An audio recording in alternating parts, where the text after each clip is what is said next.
เมื่อนี้มาฟังนิทานสองเสี่ยวมีท้องแปรนางซิดเบ็ดเฮ้ยกูนางซิดเบ็ดแต่เช้าหอดค่ำบ่มีปลากินสิกินจังไดเบ็ดกูมีแต่คันสายก็บ่มี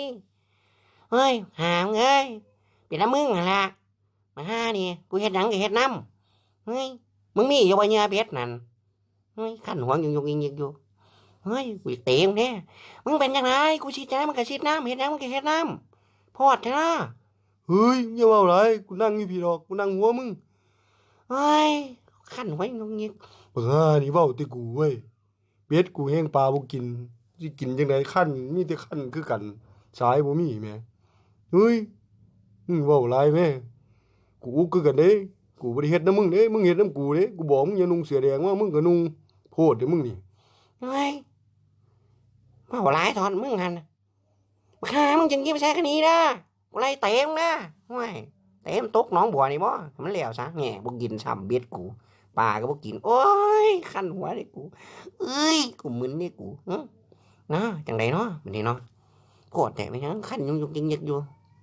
เฮ้ยบ่ได้ดอกลุกขึ้นฮ้อนหลายโอ้ยฮ้อนหลายถอดเสื้อเช็ดหน้าเช็ดตาซั่นตัวมึงเป็นยังไงวะกูฮ้อนแก้เสื้อถอดเสื้อออกซะเอ้ยโอ้ยปูดออกผมหลุดวายผมกูหลุดปากมึงผมกูหลุดจูบใช่ไหมเท่คือเก่ารอคือเก่าตัวนี่ไม่ยังว่าหลุดก้นวะเฮ้ยไม่ยังเนาะจกก้นตัวบาดนี่เอ้ยไม่ยังเนาะเป็นดุดดิดในก้นกูจกออกมาเฮ้ยเนื้อเบ็ดมามึงเอาวะเนื้อเบ็ดชุดยอดเลย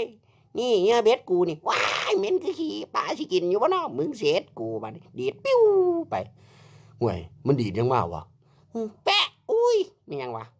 เนื้อเบ็ดขี้แม่ไปจังเป็นอันนี้เฮ้ยบักห่ามึงดมว้ายเหม็นคือขี้บักขาวขี้สดๆดิแบบนี้ไม่อีช่างมาเหนียวเนื้อเบ็ดบ้านมึงดิแบบนี้กินก็อับงำว้าขี้